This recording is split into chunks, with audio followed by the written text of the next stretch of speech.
Hello and welcome to another video in my Intro to HTML series. This video I'm going to talk about common syntax problems or errors that you might have in your markup that will cause your page not to display the way you want it to display. One of the biggest hurdles that beginners run into when working with web development is just getting things to run correctly and getting errors in their markup that they can't find. Well, I'm going to show you how to avoid those errors in the first place. So first, what are some of the errors? Some of the errors that you're going to encounter are going to be the basics of opening tags and not closing tags. Okay, so I'm going to start with this. H1, heading, paragraph, close a paragraph.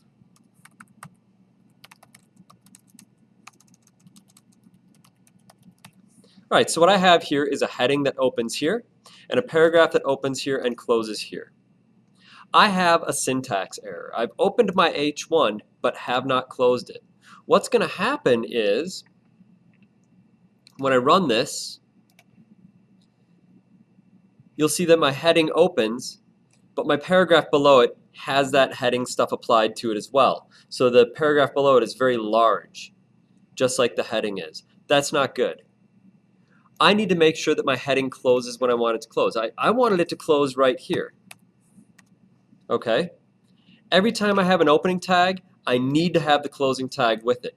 If I don't have that closing tag, I'm going to see the range of that effect of that tag continue on forever.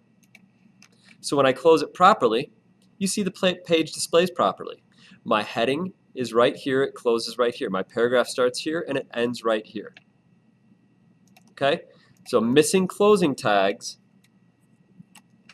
breaks your page. We don't want that. So how do we avoid this problem? You might notice that when you're watching my videos, that when I start a tag, I immediately get the closing tag in right away. So here's how I do it, is I get my opening tag and my closing tag in there right away. So I immediately make my left brace, my right brace, my left brace, and my right brace. And then I go and I put the slash in the closing one. All right, so immediately I have my opening and closing tags in there. Then I insert the elements. H1, close my H1. Some things that a lot of beginning programmers do is they'll get the opening tag in there, they'll enter their content, and then they will forget to put the closing tag in, and then you've got a train wreck on your hands. Okay? Avoid that by getting your opening tag and your closing tag in immediately and then inserting your content.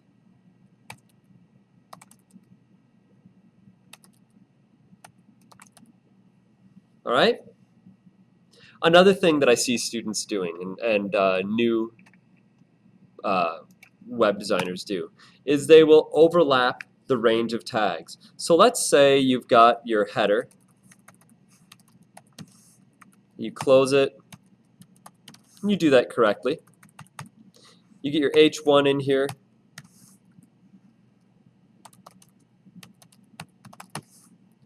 and then for some reason they close that H1 down here. This is an overlapping range. In other words, I've got my header opening here before the H1 opens, my header closing here before the H1 closes, and then my H1 closing here after the header closes. This is an overlapping range. I don't want to do that. You can see open close overlaps with open close. That's broken syntax. To fix this, make sure that the H1 closes fully inside of the header. So header opens and closes, H1 opens and closes. Okay? Do not overlap ranges. Common error that I see. Another thing that I see a lot is I see students with multiple body tags. You should only have one opening and closing body in there. What I see students do is they'll do something like this. They'll make header and close the header get an H1, close the H1. All right, so they do this correctly. And then I see them open and close a new body. I don't know why, but I see this from time to time, actually frequently. And then they'll put an article in this body.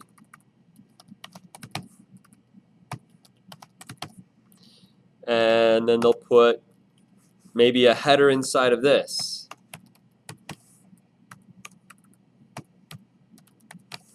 And then an H1 inside of this. Oops.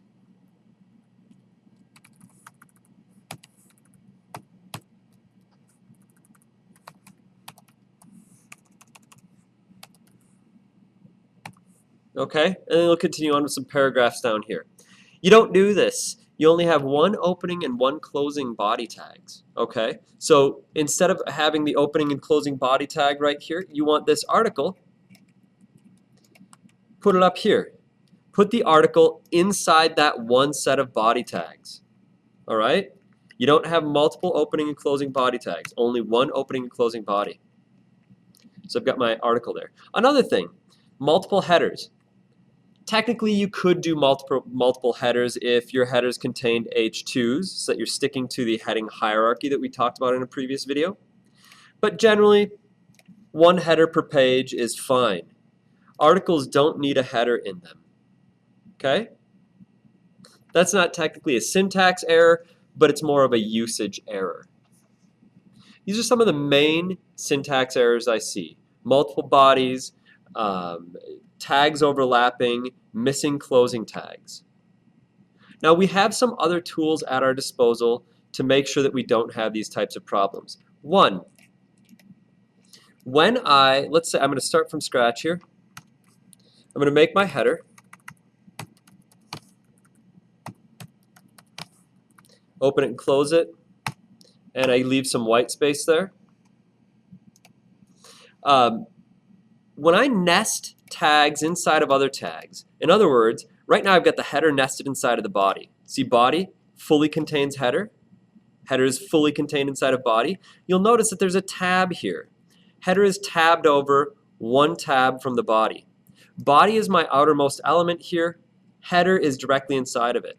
What I want to do is tab things over one tab per level of nesting. So the header is nested inside of body, so it's tabbed over one tab. I'm going to put an H1 inside of header.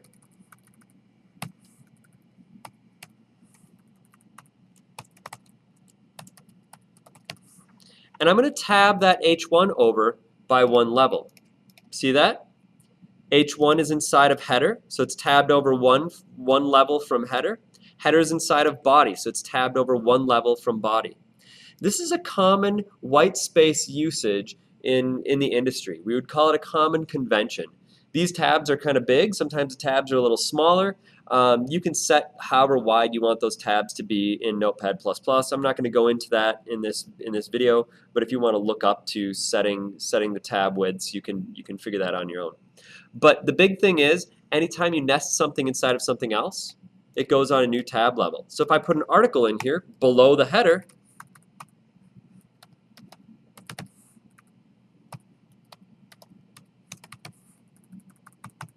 it's going to be on the same level of tab as the header because it's not nested inside of header, it's below it.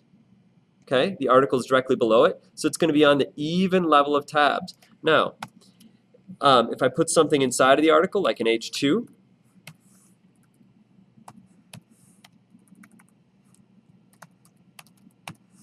that's going to be tabbed over one. So how does this help us? Well, if you have this kind of visual organization and this kind of white space organization, it's very easy to see where your opening tags are and your closing tags are. If I have my header, opening and closing, on the same level of tabbing, it's very easy to see. Sometimes what I see is I see stuff like this, or I see stuff like this, where the header opens here and the header closes here. It's not easy to see the range of those tags, or in other words, where it opens and closes. So mistakes happen when you do that. But if you have good, consistent tabbing, it's very easy to see where the opening and closing are. The other thing that I do is when I have larger blocks of content, I put my opening tag and my closing tag on their own lines. If it's something small like this H1, and I've only got 2 or 3, 4, 5 words in between it, I put the tags on the same line. Headings, oftentimes I put the opening and closing tag on the same line. It certainly wouldn't hurt to do something like this. This would be okay. But it kind of takes up a lot of space. Use your best judgment. If you can clearly see the opening tag and the closing tag like this, on the same line is okay. But if it's spread across multiple lines, 3, 4 lines, put those opening and closing tags on their own line. For example, paragraphs. Oftentimes paragraphs are a bit longer. All right? I'm going to get some text from the previous lesson here. Copy that. Come over here and paste it inside of the paragraph. Now, I've got the paragraph here right at the beginning of the text and the paragraph here right at the end of the text. It can kind of be hard to find this closing P over here if it's in the middle of a line or at the end of a line. So what I like to do is I like to put the paragraph tag on its own line, put the text on its own line, and the closing paragraph on its own line. Now it's very easy to see the range, the opening and closing. This is the kind of practice that I want you to get into when you are setting up your web pages. Especially now that you're just beginning, it'll help you to visually organize your space and also help you find syntax errors. It's easy to find a missing closing tag if I always have them on their own lines. If I know that there should be a closing tag down here and I don't see it, very easy to find it and insert it. Okay? So these are some of the common syntax errors that you're going to find, and these are some of the tools that you can use to fix it. Common syntax errors: openings with no closings, overlapping tags. Those are common syntax errors. Multiple bodies, I showed you that. Multiple H1s, though not a syntax error, it is a usage error. Ways to fix it, tools for fixing it. 1, good use of white space. 2, having your opening and closing tags on their own lines. 3, tabbing. And 4, we talked about this in a previous video, syntax highlighting. If you click on an opening tag, it'll highlight the closing tag for you. So if you were to look for a problem, if I click on the opening tag, it doesn't even highlight if there's no closing tag. Okay? If you do these things and you do them consistently, you'll have very few problems with syntax errors and bugs in your website, and it'll make your experience writing markup so much more smooth and so much easier. And you'll be able to learn a lot more if you're not always looking for bugs. So stick to this usage of white space and stick to these syntax rules, and your learning will go really quickly. I hope this video helped. Thanks for watching.